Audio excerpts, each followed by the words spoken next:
সময় ইউটিউবৰ দৰ্শকলৈ মই ৰশ্মিয়ে মোৰ চেনেল ৰশ্মিছ কিচেন ব্লগৰ তৰফৰ পৰা সকলোকে স্বাগতম জনাইছোঁ। আজি মই কোনো ধৰণৰ ৰেচিপি লৈ অহা নাই। মই আজি আপোনালোকৰ আগত চিনাকি কৰি দিবলৈ আহিছোঁ মোৰ বাইদেউ, যি এগৰাকী যোগ প্ৰশিক্ষক। এই কৰোণাময় পৰিস্থিতি বা এনেও আমি দিনটোৰ আধা ঘণ্টা সময় উলিয়াই অলপ যোগাসন বা প্ৰাণায়াম কৰিব নোৱাৰোঁনে? হয়, দিনটোৰ যদি আধা ঘণ্টামান সময় উলিয়াই আমি প্ৰাণায়াম বা যোগাসন কৰোঁ, তেনেহ'লে আমাৰ বহুতো ৰোগ ব্যাধিৰ পৰা আমি দেহটো সুস্থ কৰি ৰাখিব পাৰোঁ আৰু দেহ মনো খুব প্ৰফুল্লিত হৈ থাকে। আৰু এতিয়া আহকচোন তেখেতৰ লগত চিনাকি হওঁ আৰু তেওঁ দিয়া টিপছসমূহ চাই লওঁ।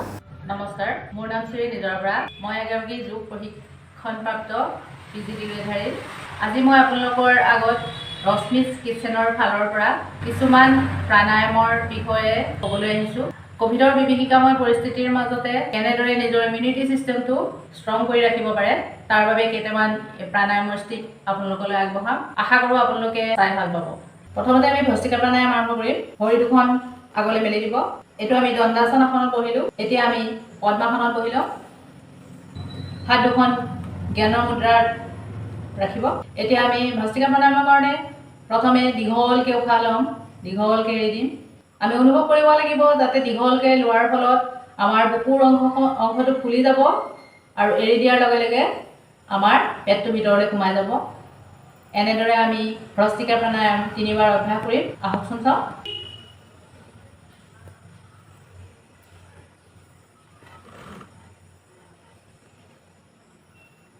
আপোনালোকে প্ৰথমতে 20 বাৰ, তাৰপিছত আকৌ উশাহ দীঘলকৈ লৈ দীঘলকৈ এৰি দি আকৌ আপোনালোকে 20 বাৰ কৰিব। তেনেকৈ এই অভ্যাসটো আপোনালোকে যিমানেই পুৰণা হৈ গৈ থাকে সিমানেই আপোনালোকে প্ৰায় 15 মিনিটমান কৰিবলৈ চাব। আমি কৰিম কপালভাতি প্ৰাণায়াম। কপালভাতি প্ৰাণায়াম কৰিবৰ কাৰণে আমি প্ৰথমতে দীঘলকৈ উশাহ ল'ম। উশাহ লৈ আমি উশাহটো ছেকেণ্ডৰ মূৰে মূৰে এৰি দিম। আমি অনুভৱ কৰিম যাতে আমাৰ পেটটো ভিতৰলৈ সোমাই সোমাই গৈ আছে। সোমাইছে, ওলাইছে, সোমাইছে। আহকচোন প্ৰক্ৰিয়াটো এবাৰ চাওঁ। চকু দুটা মুদি ল'ব, ধ্যান আসনত বহি ল'ব।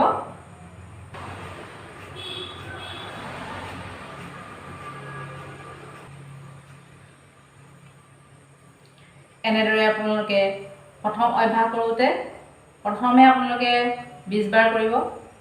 ক্ৰমান্বয়ে আপোনালোকে 20 বাৰ কৰাৰ পিছত আপোনালোকে ক্ৰমান্বয়ে বঢ়াই বঢ়াই গৈ থাকিব।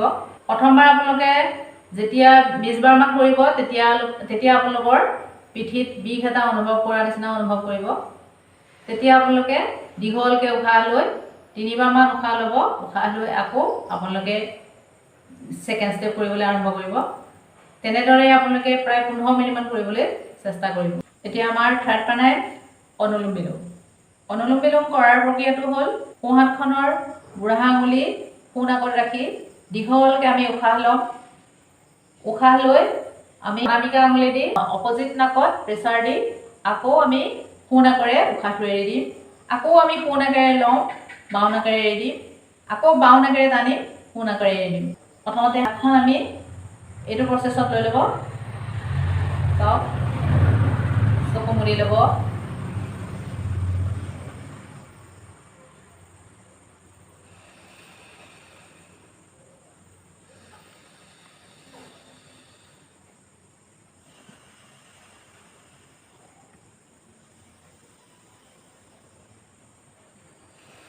এই প্ৰক্ৰিয়াটো কৰোঁতে আমি প্ৰথমতে যেনেদৰে বাওঁ নাকেৰে উশাহ লৈছিলোঁ তেনেদৰে আমি বাওঁ নাকেৰে আমি উশাহটো শেষ কৰিব লাগিব।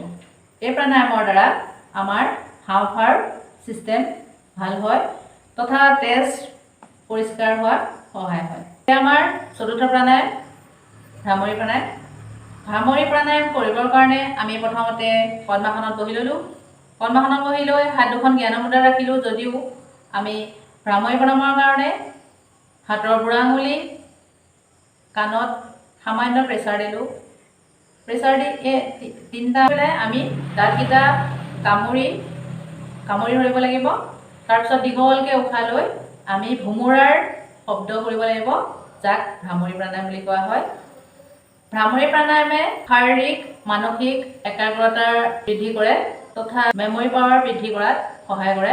আহকচোন প্ৰাণায়ামটো কৰোঁ। প্ৰথমতে দীঘলকৈ উশাহ লৈ লওঁ।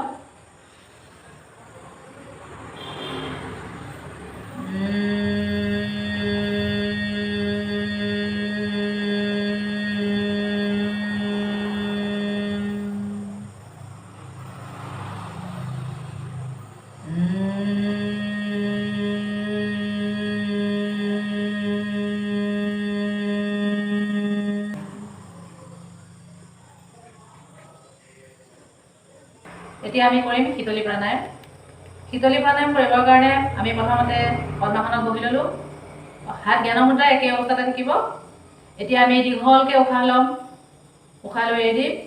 প্ৰথমতে চৰাই ঠোঁটৰ দৰে জিভাখন আগলৈ উলিয়াই দিম আৰু সেই ঠোঁটটোৰ মাজেৰে আমি দীঘলকৈ উশাহ যিমান পাৰোঁ টানি ল'ম।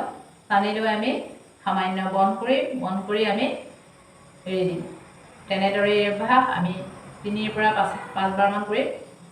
এই অভ্যাস কৰিলে গৰম দিনত গাটো শীতল পৰি থাকে আৰু ঠাণ্ডা দিনত এই আসন কৰাটো, এই প্ৰাণায়াম কৰাটো বাধা আছে। যিসকলৰ সহজতে ঠাণ্ডা লাগে তেওঁলোকে এই আসনৰ পৰা বিৰত থাকিব। আহকচোন শীতলী প্ৰাণায়ামটো অভ্যাস কৰোঁ।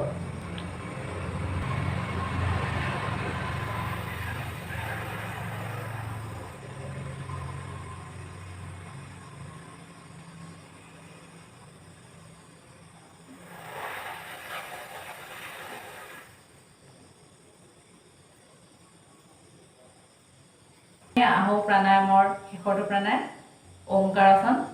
প্ৰথমতে দীঘলকৈ উশাহ ল'ম, এৰি দিম। তাৰপিছত আমি ওম শব্দটো উচ্চাৰণ কৰিম। তেনেদৰে আমি 3, 5 বা 7 বাৰলৈকে আমি ইয়াত প্ৰাণায়াম কৰিব পাৰোঁ। আহকচোন।